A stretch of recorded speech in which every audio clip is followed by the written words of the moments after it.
You could feel the shift in the schedule before anyone on screen even said a word about it. One Friday night, viewers reached for the remote expecting the familiar warmth of Bradley Walsh and his son Barney, bumbling their way across some far-flung corner of the map. And instead, something new was waiting for them. A different title. A different tone. A different kind of laugh. For a lot of people, that's a small thing. A scheduling change. A line in a TV guide. But for the loyal audience who've spent years curling up on a Friday with Breaking Dad, it landed differently. It felt like losing a familiar voice in the room, even for just 1 week. That's the strange power of a Friday night slot in British television. It isn't just a time of day. It's a ritual. People plan their evenings around it. They know exactly what mood they'll be in by the time the theme tune rolls.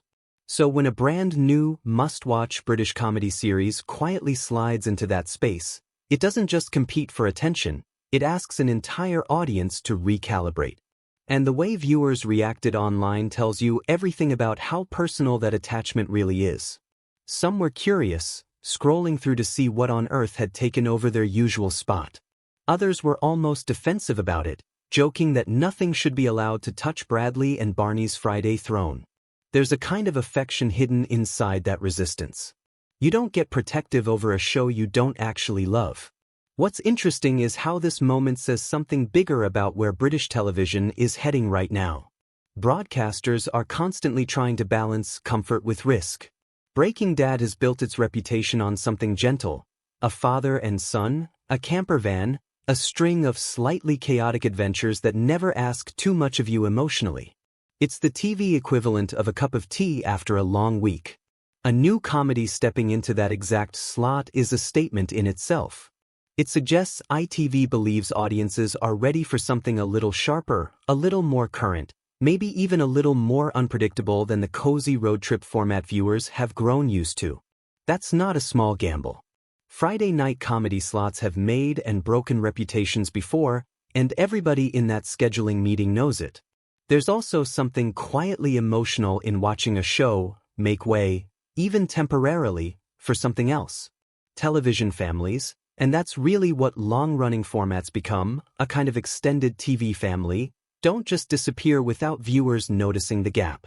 Some fans online openly wondered whether this was the beginning of a bigger shift, while others were quick to reassure each other that Bradley and Barney would be back behind the wheel before long.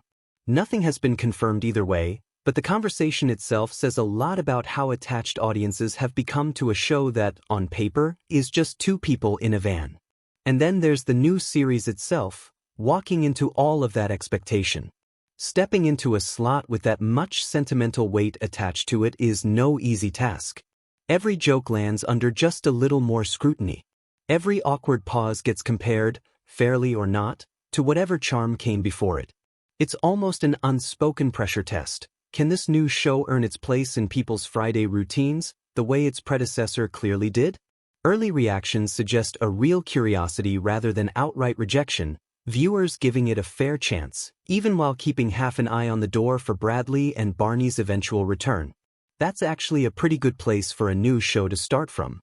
Curiosity, cautious goodwill, and an audience willing to be surprised. Maybe that's the part of this story worth sitting with. Not just which show occupies which night, but what it reveals about how deeply audiences invest in the small, familiar rhythms of their week, and how quickly they notice when one of those rhythms changes, even slightly. So here's the real question worth asking. Was this simply a scheduling decision, or did it feel like something more? A quiet changing of the guard on a night that's meant a lot to viewers for years? Did you notice the gap before you even registered why? And which way do you think it goes from here? Does the new comedy carve out its own space, or does Friday night belong to Bradley and Barney all along?